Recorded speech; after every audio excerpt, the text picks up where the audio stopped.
Bartenders, bar stools, and barmaids. A jukebox and a pocket full of change. Just a few of my favorite things. Bartenders, bar stools, and barmaids. Good evening and good morning Bartender. to everybody out there.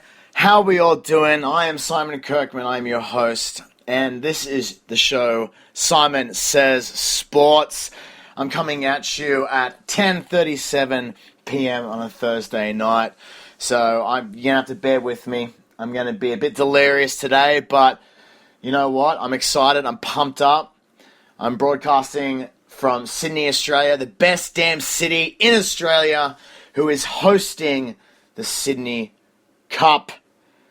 Cal versus Hawaii. Yes, that's right. We are officially only 23 days until kickoff here in Sydney, and I could not be more damn excited. Now, I've got some housekeeping things I have to get out of the way first. There's a lot of little things coming out. So, first and foremost, let's talk about this college football game in the way of things that are happening before the game, and obviously after the game as well, in the way of celebrating the day that was. So first of all, look, some things that ANZ Stadium have said today were, look, they are going to have an extended bar area based outside the stadium itself, but based off the brewery. So if you know where the brewery is, it's actually pretty much diagonally across from where ANZ Stadium is. So it looks like the brewery will probably be expanding, and they'll have a very big, large section where you can go and get some food and drinks and all that sort of stuff. And I'm going to assume right now, as they haven't said anything more about the actual tailgating experience that they're putting on as part of the Cal versus Hawaii game out the front, we're not sure exactly what the tailgating means, but we're hoping that this whole bar area at the front of the brewery is going to somehow tie in the tailgating experience, which, if you aren't a member of the Australian College Football Fans Group on Facebook, we have actually been talking about this today, and we're trying to find a way that we can get a proper tailgating experience in, possibly down the road a little bit, the Bicentennial grounds there at Homebush. So, again, this is early stages. We're trying to see what we can and cannot do, what the Rangers will allow, what they won't allow. But I've been having a talk today with one of the guys from the group, Michael, and he has been hinting towards that they would be okay with alcohol in moderation, which at about 8 o'clock, 9 o'clock in the morning, it's going to be moderation, let's be honest, because it's a 12 o'clock kickoff. And my man Andrew Price has told me also that the stadium will be open to go into from 10:30. So really, there's only going to be a very limited amount of time that we'll be able to proper tailgate, even if we can get that going. But look, when we work it out, I'm going to have some more discussions, and I know more. You guys will know more as well. So that's the pregame.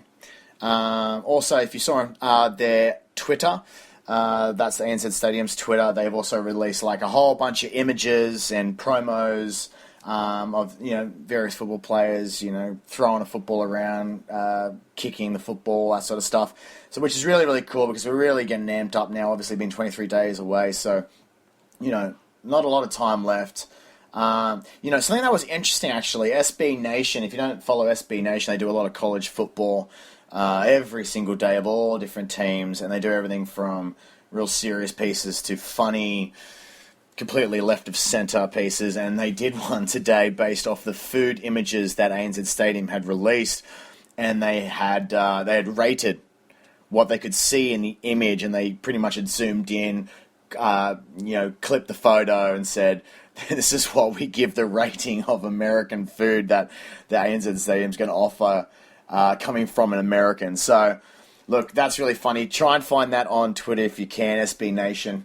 But that was very, very entertaining. But look, the main reason that I'm doing this show tonight is I'm going to start the breakdown. It's time to get our hands dirty with these two teams, and I'm going to start tonight with the California Golden Bears I'm going to go through a little bit of their depth chart, but I'm going to focus on the offense tonight because that's all I've got time for really tonight. So I'm going to be looking at the offense and just a bit of history on the coaching staff and just all those sort of things. So for those of you who don't know, who are just getting into college football, the Cow are in the Pac-12. They're in the North Division in the Pac-12. Their head coach is Sonny Dykes. He's into his 4th year right now. And guess what hot little figure he's getting in his hot little hand every year? $2.75 million a year is Sonny Dykes is getting. And so far, his record for the Cow is not exactly showing $2.75 million a year. He's currently sitting at 14-23 during his stay at the Cow Golden Bears. But each and every year, they actually have been getting better and better and better. And it definitely helped that the fact that Sonny Dykes had, first overall pick in the NFL draft this year in their quarterback, Jared Goff. So, Sonny Dykes has got to kind of rebuild this year in a way as the head coach. And, there were some changes as well to his staff. Jake Spavital. If you don't know who Jake Spavital is, he was also an offensive coordinator and quarterbacks coach at Texas A&M from 2013 to 2015. So he kind of caught, Johnny Manziel at the end of his career there at Texas A&M Aggies. And but he's in his 1st year now as the offensive coordinator and the quarterbacks coach. So that's what he's going to be. Defensive coordinator still the same. 3rd year Art Kaufman. He is still in there. He is, he's actually been getting that defense a lot better in the last couple of years. It was pretty stingy last year. They had a couple of games where they were just getting ripped open. Especially a game I can recall with Texas. They just could not defend the running game whatsoever, and they were getting mashed through the middle with their linebackers and their defensive line. But Art Kaufman is in his 3rd year.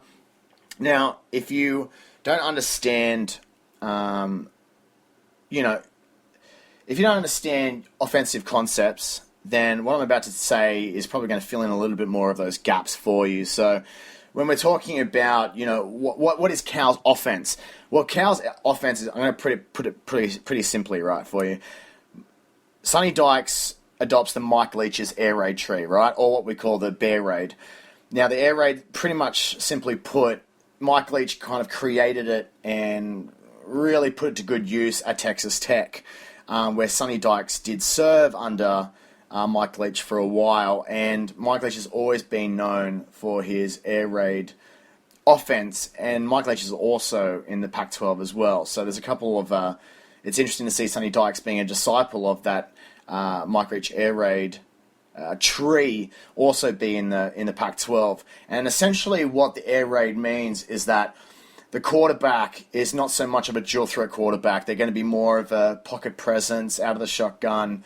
They're going to be throwing over the top. They're going to be throwing long. They're going to be throwing quick routes, but also a lot of go routes as well to the outside receivers who are just going to be flying down the outside. So pretty much an air raid is the way that I best describe it to people who don't essentially understand the concept is you're going to be throwing the football about 70% and you're going to be running it about 30% compared to a lot of the other schools now, especially in the Big 12, but the Oregons, for example, who are doing somewhat of a, the veer and shoot or up-tempo spread offenses. But no, it's interesting to see that the fact that Sonny Dykes is still adopting the Mike Leach air raid tree. And, and look, Cal's definitely going the right way. Last year they had a better year that they have had probably, in a long time. The best season in 8 years was last year. They went 8-5, 4-5 in conference play. That landed them to be 42nd overall out of all Power 5 conference teams. So 42nd is not too bad for a Cal team that's been struggling big time. But, they ended up finishing 4th in the North Division behind Wazoo, Oregon, and Stanford. And, of course, we all know who Stanford are, led by their star Heisman candidate from last year, running back in Christian McCaffrey. And Oregon, of course, they're going to be having a very big, interesting season again this year. and I've actually tipped them to be the fourth best team coming out of the Pac-12 this 2016 season. But I'm not going to go on that tangent because that will drive me down a whole nother lane of traffic, which I really don't want to go into because I've got to focus on this Cal game, which I will continue to do for you right now. So pretty much like Sonny Dykes took over this roster in 2012. He kind of decided to just burn the roster. He absolutely destroyed it, and he decided to go back to all of the recruiting. And, pretty much since 2012, I mean, in his first season at Cal, he went 1-11, which is absolutely atrocious, as obviously it tells you that it is. But he improved the year after by gaining another 4 wins on that in 2014, and then in 2015 he had another 3 on top of that. So obviously now he's ending with 8-5 in the 2015 season. But look, a lot of his concepts that he was able to run, it helped having a quarterback last season in Jared Goff. And around Jared Goff, he had a whole host of receivers. But this year, this Cal team that you're going to see now, that's going to come out, is depleted. They have been decimated once again by some talent going to the NFL, but mostly from attrition with graduations from the seniors class, graduating and moving on out of their senior year. So, look, I'm just going to give you a quick rundown of exactly what they're missing altogether. So, Cal has to replace top 6 receivers. Think about that for a second. Top 6 receivers gone, all graduated. A 4-year starting guard, 6 of 8 defensive linemen have gone, 5 of 7 linebackers, and 2 starters in the secondary have all gone. Now, some of the ones that of note that when I've been going through both the film and the breakdown of the stats, here's the ones that stand out to me. So obviously Jared Goff, he's the number one guy. Without him, he was the be-all and end-all of that offense. He was the machine. He was the cogs that kept that driving forward. But I'm just going to say 4 wide receivers here that you might know one of the names, but I'll keep him to last. But the rest are all the wide receivers that have gone with Jared Goff to whichever reason. So you got Darius Powell, Bryce Treggs, Trevor Davis, and Kenny Lawler. Now, let me just read out some of the stats that these guys had, just in the way of touchdowns. Nothing more than just the touchdowns. Kenny Lawler had 13 touchdown season. Darius Powell had 8 touchdowns. Bryce Treggs had 7 touchdowns. And Trevor Davis had 2 touchdowns. But the interesting thing to note was Bryce Treggs had one of the best averages of receptive yards, and that was 21.2, and the next best was Trevor Davis, and he only had the 2 touchdowns. He had 16.8. So one of the main reasons Jared Goff had such a successful season last year, he's had 4 really solid receivers that he could kind of click with, mold with over the last 3 to 4 years, and really develop that bond so much so that they knew exactly what Jared Goff was doing at all times in that air raid offense. So that's pretty much where we're looking at right now with Cal and their receivers. I mean, when I'm looking at their depth chart right now, I saw probably 2 names. I had 2 names, and I'm just going to read them out right now. So Chad Hansen, he only had 19 receptions last year for a 13.1 average and 1 touchdown. Yeah, that's not really that good. And that guy's coming into his junior year. He's a 6'2", 195 receiver. And he's pretty much going to be the main guy. Because when I read out these next sort of names, you're all going to be head-scratching. And because guess what? They're freshmen for the most part. So the one who's actually gathering the most attention, media-wise, blogs, news articles, is Demetrius Robinson. He's actually a 5-star wide receiver. So he's in his freshman year. He is 6 foot, 175. I saw some 2 days ago. I saw some footage of this guy just running routes, catching balls. This guy is going to be your over-the-top, just go. He is absolutely electric. He's nothing but pure speed. He's the one that's just going to burn you on the outside. He's going